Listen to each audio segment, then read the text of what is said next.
Hello everyone, आज का हमारा लीड कोड का क्वेश्चन नंबर है 3304। Find the kth character in string game. आपको क्या बताना है? आपको kth कैरेक्टर को निकालना है अपनी स्ट्रिंग के अंदर।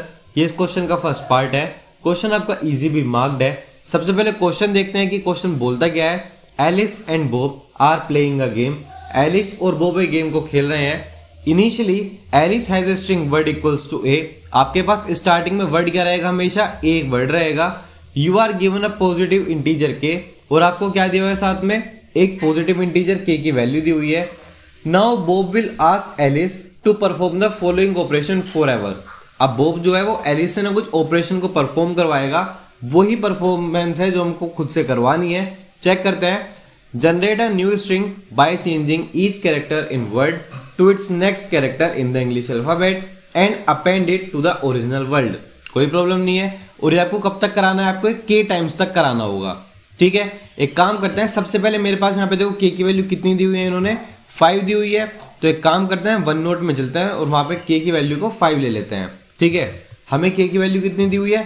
5 दी हुई है। मेरे जो फर्स्ट जो वर्ड है वो हमेशा क्या रहेगा? मेरा ए रहेगा। कोई प्रॉब्लम नहीं है। अब आप ये बताइए, जो बेसिकली मेरा ए है, ए तो सिंगल वर्ड है और मुझे कितने वर्ड चाहिए? मुझे एटलीस्ट 5 वर्ड चाहिए, तभी तो मैं फिफ्थ का इंडेक्स को बता पाऊंगा क्या होगा मेरे के पोजीशन पर। ए के बाद ए का जो जस्ट उससे नेक्स्ट कैरेक्टर होगा वो क्या लाके देगा मुझे? ए के बाद जो मेरा नेक्स्ट होगा वो मुझे क्या लाके देगा? ए के साथ मुझे बी लाके देगा। कोई प्रॉब्लम नहीं है, क्योंकि अब यहां से कहानी समझना। ठीक है, ए ने मुझे क्या जनरेट किया? ए ने जनरेट करा ए और बी। ठीक है, अगर मैं काम करता हूं, मैं सामने लिखते रहता हूं, ए क्या जनरेट करेगा? ए बी जनरेट करेगा। तो मैंने क्या करा? ए और बी को फिर अपेंड कर दिया। ठीक है, अब हम बात करते हैं कि ए और बी जो है ये क्या जनरेट करके देंगे। ठीक है, अब यहां पे ध्यान से देखना, जो मेरा फर्स्ट वाला ए है ये किसको जनरेट करेगा? बी को। और ये जो मेरा बी है ये किसको जनरेट करेगा? सी को। तो अब जब आप इसको अपेंड करोगे तो क्या बनेगा आपका? A B B C. I hope कि आपको ये वाली कहानी समझ में आई होगी। ठीक है, बट अभी भी आप देखो लेंथ कितनी है इसकी? 4 है। और आपको लेंथ कितनी चाहिए? एक्चुअल में आपको 5 लेंथ चाहिए। जब तक आपको 5 लेंथ नहीं मिलेगी हम तब तक इस चीज को आगे कंटिन्यू करते रहेंगे। ठीक है, अब आप फिर सोचिए, ये जो मेरा ए है ये किसको जनरेट करके देगा? बी को। ये जो मेरा नेक्स्ट बी है ये किसको जनरेट करेगा? सी को। नेक्स्ट बी मेरा किसको जनरेट करेगा? सी को। और जो लास्ट वाला सी है वो किसको जनरेट करके देगा? डी को। जब आप इन दोनों को अपेंड करोगे तो आपका क्या बनने वाला है? ए बी बी सी और बी सी सी डी। अब आप इसकी लेंथ चेक करो कितनी हो गई है? 1 2 3 4 5 6 7 8 8 की लेंथ आ चुकी है। आपको कौन सा कैरेक्टर चाहिए था? फिफ्थ कैरेक्टर चाहिए। अब आप यहां से इजीली काउंट कर सकते हो। यहां से आपका फिफ्थ कैरेक्टर कौन सा होगा? 1 2 3 4 5। तो आपका फिफ्थ कैरेक्टर क्या है? यहाँ पे बी है। और अगर आप यहाँ पे अपने आउटपुट को चेक करते हो तो आपको आंसर क्या मिलता है? यहाँ पे सीधा सीधा बी मिल जाता है। ठीक है, अगर हम नेक्स्ट क्वेश्चन की बात करते हैं तो वहां पे के की वैल्यू कितनी निकालनी है आपको? 10 के लिए आपको सेम चीज परफॉर्म करनी है। चलते हैं एक बार अपने वन नोट की तरफ और एक बार सेम प्रोसेस को जो हमारा 10 वाला क्वेश्चन है उसके लिए भी एक बार रिपीट करके चेक कर लेते हैं। सो इसको यहां तक अपडेट कर लेते हैं और यहाँ पे बस 10 वैल्यू डाल देते हैं इसकी। ठीक है, अब स्टार्टिंग में जो मेरे पास वर्ड है वो क्या होगा? ए होगा। ए क्या जनरेट करेगा? बी को जनरेट करेगा। कोई प्रॉब्लम नहीं है। अपेंड कर देंगे तो क्या बन जाएगा? ए बी बनेगा। ए बी किसको जनरेट करेगा? जो मेरा ए है वो बी को जनरेट करेगा और जो बी है वो सी को जनरेट करेगा। जब इन दोनों को अपेंड करेंगे तो क्या बनेगा? ए बी बी सी बनेगा। अभी तो 4 की लेंथ आई है। उसके बाद क्या होगा? जो मेरा फर्स्ट वाला ए है वो बी जनरेट करेगा, बी सी जनरेट करेगा, बी फिर से सी जनरेट करेगा और ये जो सी है ये मेरा डी को जनरेट करेगा। अपेंड कर देंगे तो क्या बनेगा? A B B C B C C D. अभी 8 की लेंथ आई है बट आपको 10 की लेंथ चाहिए। अब ये किसको जनरेट करेगा वो देख लेते हैं। ए बी को जनरेट करेगा, बी सी को, फिर से सी, उसके बाद डी, उसके बाद फिर से सी, उसके बाद डी, डी और ई। ठीक है, अब आप जब इन दोनों को अपेंड करोगे तो क्या बनेगा? यहाँ पे ए बी बी सी, उसके बाद क्या आएगा आपका? B C C D. ये तो फर्स्ट पार्ट हो गया। सेकंड पार्ट भी सेम लिख दो, बी सी सी डी और उसके बाद में क्या है? C D D E. अब आपको क्या बताना है कि आपका यहाँ पे 10th कैरेक्टर कौन सा होगा? ठीक है, काउंट कर लेते हैं। देखो 1 2 3 4 5 6 7 8 9 10। तो 10th कैरेक्टर आपको क्या मिलता है? यहाँ पे सी मिलता है। ठीक है, आप एक बार चल के अपना आउटपुट चेक कर सकते हो आपको आउटपुट में क्या मिल रहा है इस वाली कंडीशन में। तो आप देख सकते हो यहाँ पे आपको आउटपुट क्या मिलता है? सी मिलता है। ठीक है, आई होप कि आपको क्वेश्चन समझ में आया होगा कि क्वेश्चन के अंदर क्या करना है और क्वेश्चन आपको क्या कह रहा है। ठीक है, अगर आपको सारा का सारा पार्ट समझ में आ चुका है तो हम इस क्वेश्चन को इजीली कोड के अंदर भी चेंज कर सकते हैं। सो चलते हैं एक बार कोडिंग वाले पार्ट की तरफ। अब यहाँ पे क्या करते हैं, इस क्वेश्चन को एक बार ना कोड के लिए चेक करेंगे। ठीक है, अब देखो सबसे पहले जिसके अंदर मेन चीज है वो क्या है, हमें एक स्ट्रिंग खुद से क्रिएट करनी पड़ेगी। सो यहाँ पे एक स्ट्रिंग ले लेते हैं और स्ट्रिंग का नाम क्या ले लेते हैं, सब स्ट्रिंग की बात कर रहे हैं तो उसका नाम भी SUB ही ले लेते हैं। ठीक है, जो मेरी इनिशियल स्ट्रिंग थी वो मेरी क्या थी, ए मुझे दी हुई थी क्वेश्चन के अंदर, कोई प्रॉब्लम नहीं है। उसके बाद अब मेरी ये जो लूप है हम कब तक चेक करेंगे, जब तक आपकी जो भी स्ट्रिंग की लेंथ होगी वो किससे कम होगी, के से कम होगी, तब तक की तो मेरी कहानी सारी है ना। अगर जैसे मुझे एक बार भी जो मेरी लेंथ है वो मुझे क्या मिल जाती है, ग्रेटर देन के मिल जाती है, तो उसके इस बाद में इजीली अपने के को रिटर्न कर सकता हूं। तो ये मेरी लूप कब तक चलेगी, जब तक उसकी वैल्यू के से छोटी रहेगी, कोई प्रॉब्लम नहीं है। उसके बाद हम क्या बात करते हैं, ठीक है, उसके बाद हम क्या करेंगे, एक ना एक साइज नाम का वेरिएबल ले लेते हैं जो कि बैक टू बैक ना हर बार उसका साइज चेक करता रहेगा।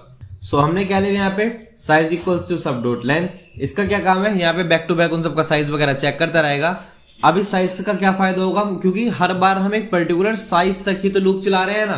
ठीक है, जितनी बार आपका साइज होगा उतनी बार आपकी लूप चली। आप देख सकते हो यहाँ पे देखो, स्टार्टिंग में मेरा साइज कितना था, 1 था, तो हमने सिर्फ एक बार चलाया। जब मेरे पास साइज 2 आया तो हमने कितनी बार लूप चलाई, अपनी 2 बार लूप चली है। उसके बाद यहाँ पे साइज 4 आया तो मेरी लूप कितनी बार चलेगी, 4 बार चलेगी। उसके बाद साइज यहाँ पे 8 आया तो यहाँ पे मेरी लूप कितनी बार चलेगी, 8 बार चलेगी। नॉर्मल सी बात है। तो यहाँ पे हमने 2 बार साइज क्यों निकाला है, एक बार तो साइज हमने निकाला है नॉर्मल साइज के लिए, जो कि पूरी सब स्ट्रिंग को कंपेयर करेगी कि मुझे लूप को कब रोकना है, और दूसरा साइज किस चीज के लिए, कि मेरी जो अभी करंट सब स्ट्रिंग है उसके लिए मैं लूप कितनी बार चलाऊंगा अंदर। तो अब अंदर वाली लूप भी लिख लेते हैं। वो क्या रहेगी मेरी, for int I equals to 0, I is less than क्या हो जाएगा, साइज हो जाएगा। जब तक आपकी वैल्यू साइज से छोटी है तब तक जो मेरी लूप चलती रहेगी, और आई क्या होता रहेगा मेरा, प्लस प्लस होता रहेगा। अब यहां पे हमें करना क्या है, हमें सबसे पहले तो अपना नेक्स्ट कैरेक्टर निकालना है कि नेक्स्ट कैरेक्टर क्या आने वाला है। ठीक है, सो कैरेक्टर ले लेते हैं, नाम लिख देते हैं नेक्स्ट कैरेक्टर का NC। ठीक है, अब नेक्स्ट कैरेक्टर हम कैसे निकालते हैं वो हमें ऑलरेडी पता है। सबसे पहली बात क्या है, आपको कैरेक्टर चाहिए। कैरेक्टर के लिए हम क्या करते थे, ए से प्लस और माइनस क्या करते थे। ठीक है, अब उसके अंदर हम ऐड क्या करेंगे, सबसे पहले बस आपकी जो यहाँ वाला पॉइंट है इसको थोड़ा ध्यान से समझना। ठीक है, हम क्या करेंगे, जो भी मेरी सब स्ट्रिंग के अंदर आई पे वैल्यू होगी, यानी कि जो भी मेरी वैल्यू आ रही होगी, ठीक है, उसमें से अगर मैं क्या करता हूं, अगर आप ये मान के चलो मैं उसमें से ए को माइनस कर दूं तो ये मुझे क्या देगा, उसकी इंटीजर वाली वैल्यू दे देगा, उसकी इंडेक्स वाली वैल्यू देगा जो एसकाई के अंदर होगी। ठीक है, और ये प्रॉपर इंडेक्स पे वैल्यू लाके देगा, जैसे कि 0, 1, 2 इस तरह से लाके देगा। अब मुझे क्या चाहिए, मुझे तो उससे जस्ट एक नेक्स्ट वाली चाहिए ना।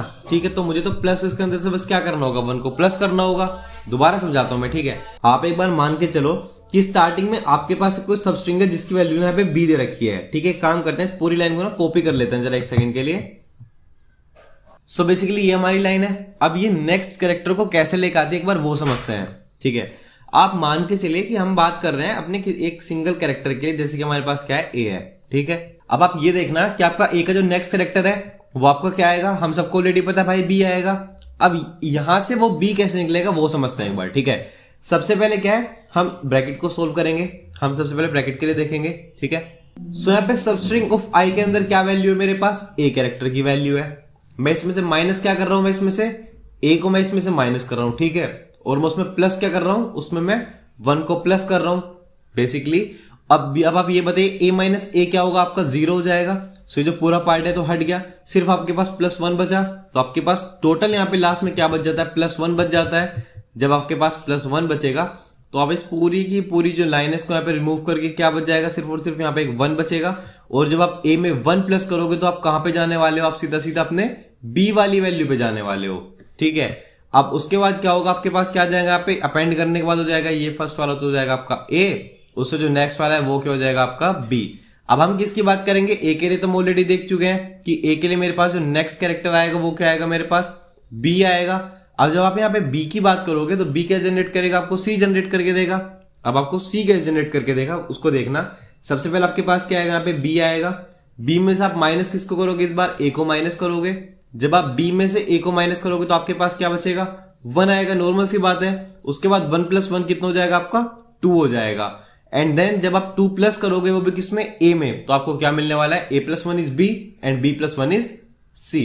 इस तरह से आपकी लूप है कंटिन्यूअसली काम करती रहती है। ठीक है, आ जाते हैं वापस अपने कोड वाले पार्ट की तरफ और एक काम करते हैं, अगर आपका कभी बड़ा हो जाए गलती से भी तो इसी के साथ साथ में इसका मोड भी ले लेते हैं एक बार। हमारे पास टोटल कैरेक्टर्स कितने होते हैं 26, सो उसके लिए हम इसको मोड भी साथ में लेके रखते हैं। ठीक है, अब हमारे यहाँ तक का तो काम हो ही चुका है, अब बस उसके बाद हमें क्या करना है, अपेंड करते जाना है ना।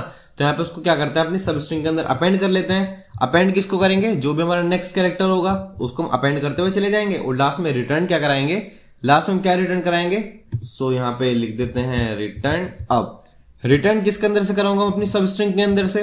रिटर्न क्या चीज कराऊंगा मैं, जो भी मेरे इंडेक्स के की वैल्यू है, बट जीरो इंडेक्सिंग वाला केस है तो मैं उसको -1 से यहाँ पे चेंज कर दूंगा। अब इस कोड को एक बार रन करके चेक भी कर लेते हैं। ओके, यहाँ पे आप देख सकते हो जो हमारा फर्स्ट वाला सी है वो कैपिटल है और यहाँ पे मैंने स्मॉल सी ले लिया है, सो उसको भी चेंज कर लेते हैं। चलते हैं दोबारा इसको रन करके देखते हैं। सो आप देख सकते हो जो जितने मेरे सारे टेस्ट केसेस हैं वो इजीली पास हो चुके हैं। सबमिट करके भी एक बार इसको चेक कर लेते हैं।